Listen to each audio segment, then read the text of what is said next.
তো নতুন বনে যাচ্ছি, সেখানে গিয়ে আমরা কোথায় থাকবো, কি করব, সেসব কি কিছু ভেবেছো? টুনি, তুমি চিন্তা করো না। যে বনে যাচ্ছি সেই বনে আমার একটা পরিচিত বন্ধু আছে। আমার বিশ্বাস ওই বন্ধুটি আমাদের যে কোনো একটা ব্যবস্থা করে দিবে। তাই যেন হয় টোনা।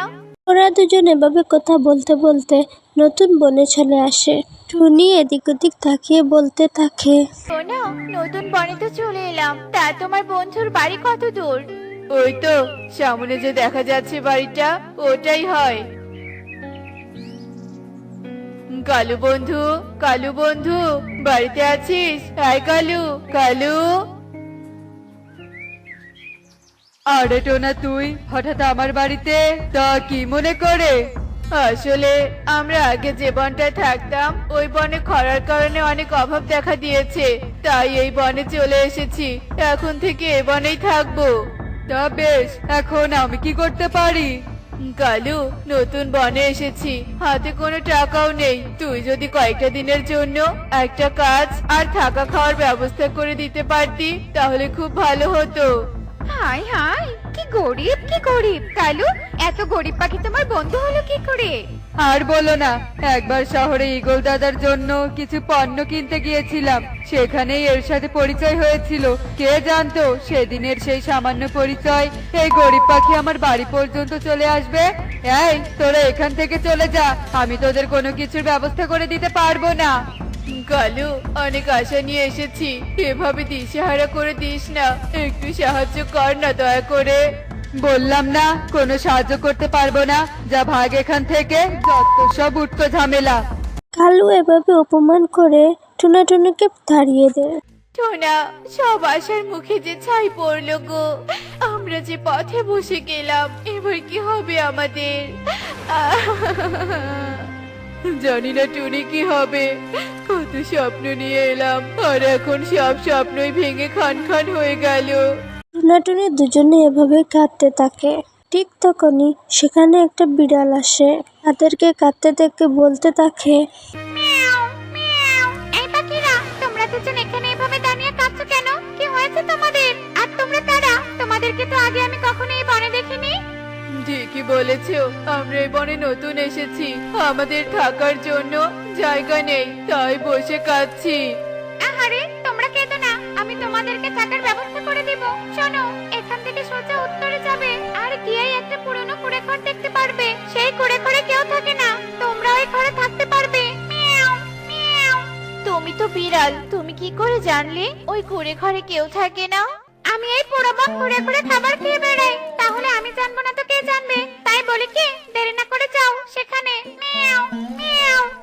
তোমাকে অনেক ধন্যবাদ বিড়াল, মাঝে মাঝে ওই কুঁড়ে ঘরে এসো, তোমাকে খাবার দিব। মিয়াও, মিয়াও। ঠিক আছে, মিয়াও, মিয়াও। বিড়াল সেখান থেকে চলে যায়। টুনা আর টুনি বিড়ালের দেওয়া সেই ঠিকানা মতো ঘুরে ঘুরে চলে আসে। বিড়ালটা ঠিকই বলেছিল, আজ থেকে আমরা এখানেই থাকবো। হ্যাঁ, থাকার ব্যবস্থা তো হলো, এবার একটা কাজের ব্যবস্থা হলেই বেশ হবে। টুনি, তুমি ঘরটা পরিষ্কার করো, আমি একটা কাজ খুঁজে আসি, দেখি পাই কিনা। আচ্ছা ঠিক আছে টোনা।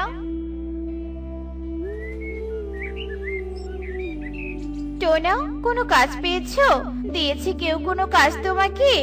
হ্যাঁ টুনি, এবারে সবচেয়ে ধনী পাখি ঈগল আমাকে একটা কাজের ব্যবস্থা করে দিয়েছে, কাল থেকে কাজে যেতে বলেছে। যাক বাবা, ভালো হয়েছে, একটা তো কাজ পেয়েছো, নয়তো আমাদের যে কি হতো। হ্যাঁ ঠিকই বলেছো, এবার আমাদের স্বপ্নগুলো পূরণ হবে, আমাদের একটা সুখের সংসার হবে, যে সংসারে থাকবে না কোনো অভাব। টুনাটুনি এভাবেই গল্প করতে থাকে আর এভাবেই রাত কেটে সকাল হয়ে যায়। টুনি, আমার কাজে যাওয়ার সময় হয়ে আসছে, একটু তাড়াতাড়ি রান্না করে আমাকে খেতে দাও। টোনা, তাড়াতাড়ি রান্না শেষ হবে না, তুমি তো জানো আমাদের এক হাঁড়িতে ভাত, তারপর তরকারি রান্না করতে হয়, তাই একটু সময় লাগবে, তুমি একটু অপেক্ষা করো টোনা। ঠিক আছে টুনি, তবুও যত তাড়াতাড়ি পারো শেষ করো। টুনি আর কিছু না বলে এক হাঁড়িতে ভাত আর তরকারি রান্না করতে থাকে। রান্না শেষে টুনা খাবার খেয়ে ঈগলের বাড়িতে কাজের উদ্দেশ্যে বেরিয়ে পড়ে। ঈগল দাদা, তখন যে বললে নতুন নাকি কাজের পাখি নিয়েছো, তার নামটা বলো, খাতায় লিখে রাখি। আরে ওর নাম টোনা, এই বনে নতুন এসেছে। টোনা বেটা এখানে কাজ নিয়েছে, দুদিন হয়নি বনে এসেছে, এর মাঝে আবার কাজও জুটিয়েছে। দাঁড়া বেটা, তোর কাজ আমি বের করছি। নতুন কাজের পাখি এত বেলা হয়েছে, এখনো কাজে আসছে না কেন? অন্য সব পাখি তো কাজে লেগে পড়েছে। আমিও তো সেটাই ভাবছি রে কালু। দাদা আমি এসেছি, কি কাজ করব একটু বলো। এত দেরি হলো কেন রে?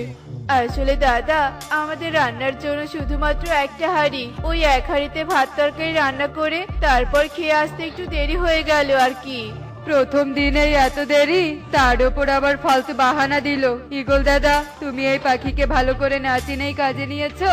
আমার মনে হচ্ছে এ বেশি একটা সুবিধার না, কেমন চেহারায় একটা চোর চোর ভাব ফুটে উঠেছে। তাই বলি কি, সময় থাকতে একে তাড়িয়ে দাও, নয়তো তোমাকে পস্তাতে হবে। ঠিকই বলেছিস কালু। আয় আয়, তোর কাজ করা লাগবে না, তুই চলে যা।